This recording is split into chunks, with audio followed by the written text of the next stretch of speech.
আসসালামু আলাইকুম রহমতুল্লাহ। প্রিয় দর্শক মণ্ডলী, এই মানুষটাকে তো চিনেন তাই না? কমেন্ট বক্সে একটু লিখবেন তো কি হিসেবে তাকে চিনেন। আজকে দুইটা ভিডিও চিত্র আপনাদেরকে দেখাবো, খুবই গুরুত্বপূর্ণ একটা নিউজ আপনাদেরকে দিব। অনেক চেষ্টা করছে বাংলাদেশে একটা অস্থিতিকর পরিস্থিতি তৈরি করার জন্য, কিন্তু সেটা যে কোনো কারণবশত সম্ভব হয় নাই। প্রিয় দর্শক মণ্ডলী, একজন দেশের প্রধানমন্ত্রী কতটা নিচু মনের হলে বাংলাদেশের সাধারণ জনগণকে ফোন করে হুমকি দিতে পারে, এটা আপনি চিন্তা করতে পারেন যে আমার নামে মামলা দিলে এই হবে সেই হবে। এইটা আসলে কোনো দেশের প্রধানমন্ত্রী সাধারণত করে না, কিন্তু আমাদের দেশে করছে আর কি। সেই ভিডিও চিত্রটি আপনাদেরকে প্রমাণ সহকারে দেখাবো, খুবই ইন্টারেস্টিং ভিডিও। এবং সেই সাথে আরও একটা প্রশ্ন আপনাদেরকে করি, বিগত শেষ 5 বছর আপার ক্ষমতায় কতজন মানুষকে আপা হত্যা করছে বলতে পারবেন? গুলি করে বা যেভাবেই হোক, গুম করে, খুন করে, বলতে পারবেন? একটা আন্দাজ করেন তো, 2 সেকেন্ড সময় দিলাম, একটু আন্দাজ করেন কতগুলো হতে পারে লাস্ট 5 বছরে। আমি যদি বলি যে 16,000-এর মতো মানুষকে গুম খুন করা হয়েছে, আপনি কি বিশ্বাস করবেন? সেটাও আজকে প্রমাণ সহকারে দেখাবো। অনুরোধ করতেছি, খুবই গুরুত্বপূর্ণ 2টা ভিডিও চিত্র আপনাদেরকে দেখাবো, পরিপূর্ণ ভিডিওটি দেখবেন। প্রথমেই আমরা দেখব যে আপা নিজে কল করে লোকদেরকে কল দিয়ে হুমকি দিচ্ছে তার মামলাগুলো উইথড্র করার জন্য, তিনি দেশে আসতে চায়। সেই লোক আবার কি অ্যাটাক তার বিরুদ্ধে করতেছে এটা একটু জানবো। এবং তারপরের ভিডিওতে আমরা দেখাবো যে আপার যে কারিশমা, তিনি যে 5 বছরে যা কিছু করছেন, কতজন মানুষকে কি করছেন, এটাও দেখাবো। তো 2টা ভিডিও খুবই গুরুত্বপূর্ণ। যারা প্রথমটা দেখতে না চান শেষেরটা দেখবেন।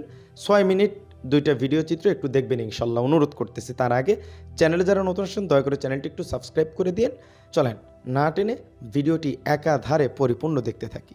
এইমাত্রই ফ্রান্স এবং ইউকে থেকে 2টা নাম্বার থেকে কল এসছে। তারা জিজ্ঞাসা করতেছে মামলার জন্য কোনো টাকা পেয়েছেন কিনা, এই মামলা কত দূর দেখবেন, শেখ হাসিনাকে আপনি চিনেন কিনা, এই কনসিকোয়েন্স ভোগ করতে পারবেন কিনা, আপনার ফ্যামিলি কোথায় থাকে আমরা দেখে নিব, নানাবিধ কথা। আমি এতে ভীত নই, কারণ আমি জানি যে এরকম ভয়ভীতি দিয়েই তারা গত 17 বছর অন্যায়ভাবে এ দেশটাকে শোষণ করেছে এবং এতগুলো ছাত্র জনতার মৃত্যু ঘটিয়েছে।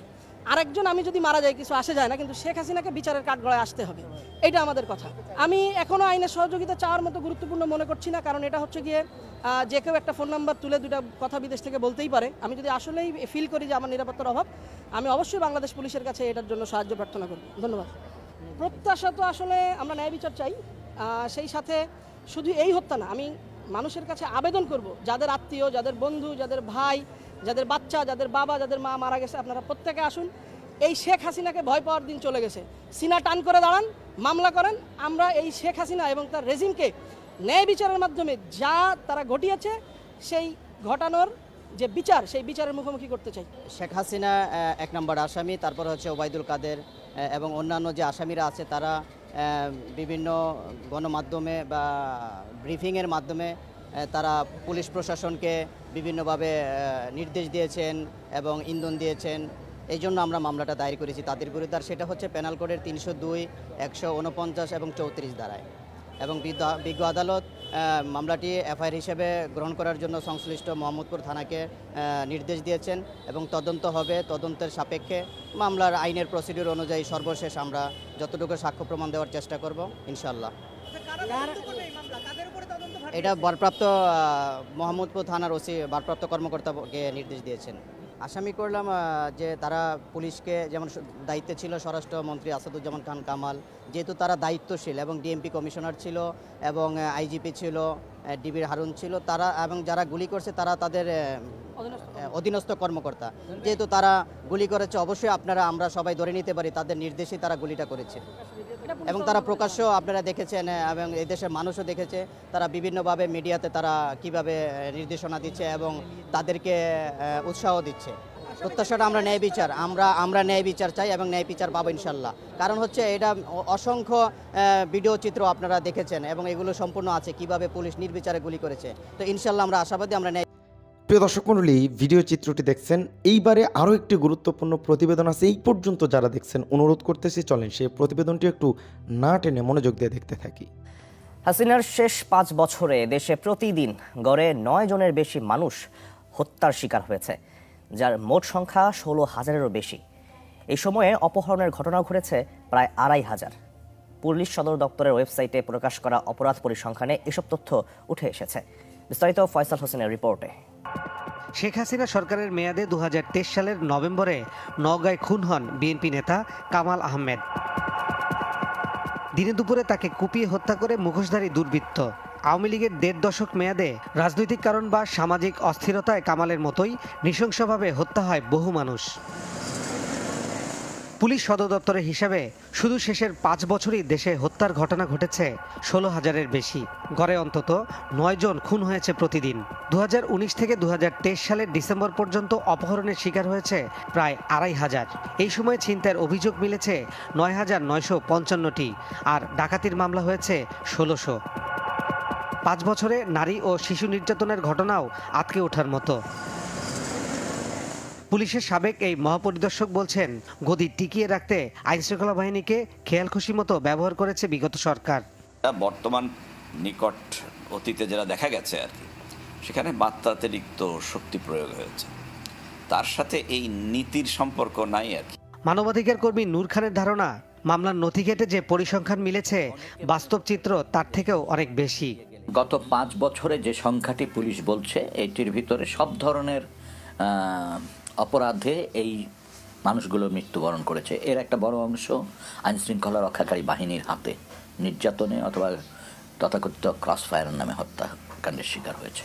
কমিটি করে বিগত 15 বছরের অপহরণ, নির্যাতন ও গুমের ঘটনার তদন্তের পরামর্শ তার। যে এই ধরনের মানবতা বিরোধী যে অপরাধগুলো হয়েছে, যেখানে মানবাধিকার লুণ্ঠিত হয়েছে, সেই ঘটনাগুলোর যাতে পুনরাবৃত্তি না হয়, এই মুহূর্তে তারা চাচ্ছে একটা ইনকোয়ারি করতে, একটা ইনকোয়ারি কমিশন অন ডিসঅ্যাপিয়ারেন্স। প্রিয় দর্শক মণ্ডলী, ভিডিও দুইটা আপনাদেরকে দেখালাম। এক ভাইয়ের অভিযোগ, বিভিন্ন নাম্বার থেকে তাকে ফোন দিয়ে তাকে হেনস্থা করা হচ্ছে মামলা উইথড্র করার জন্য। ভয় ডট দেখানো হচ্ছে ফ্রান্স থেকে, এখান থেকে, ওখান থেকে। এটা তার বক্তব্য আর কি। তিনি বলছেন, এটা আমার কোনো কথা না, বানিয়েও বলতেছি না, বাড়িয়েও বলতেছি না। এবং যারা আজকে আপার বিরুদ্ধে প্রতিবেদন করতেছে, আপা এই করছে সেই করছে, তারাও কিন্তু আপার সময় আপার গুণগানি গাইছে। এই সমস্ত গণমাধ্যম আজকে তার সত্য উন্মোচন করতেছে। তো আমরাই সেগুলো আপনাদের সামনে প্রকাশ করতেছি। যেটা ঘটছে সেটা মানে গণমাধ্যমের কাছ থেকে এটাই ছিল, কিন্তু তখন গণমাধ্যম বাকরুদ্ধ ছিল, গণমাধ্যম চাপে ছিল। গণমাধ্যম এখন খুল্লা ভিডিও করতেছে, কোনো সমস্যা নেই। কিন্তু যদি আপা ফিরে, তখন এই গণমাধ্যমগুলো আবার পল্টি নেবে, আবার গণমাধ্যমের উপর চাপ প্রয়োগ হবে। এটা হবে, এটা অস্বাভাবিক কিছু না, বা অস্বাভাবিক কিছু মনে করার মতো কিছু দেখতেছি না আমি, বুঝছেন।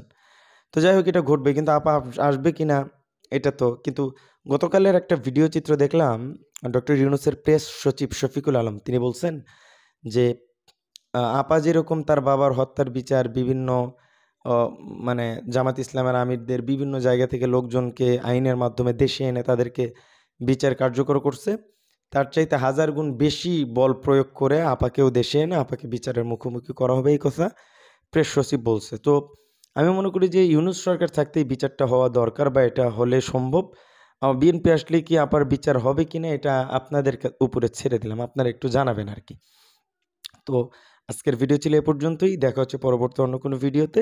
এরকম নিত্য নতুন আপডেট সবার আগে পেতে আমাদের চ্যানেলটি একটু সাবস্ক্রাইব করে আমাদেরকে সাপোর্ট করবেন। আর সত্য নিয়ে কাজ করি, সবসময় সত্য বলার চেষ্টা করবো। আপনারা পাশে থাকলে অবশ্যই ভালো কিছু করবো। ভালো থাকবেন, সুস্থ থাকবেন। আসসালামু আলাইকুম রহমতুল্লাহি ওয়া বারাকাতুহু।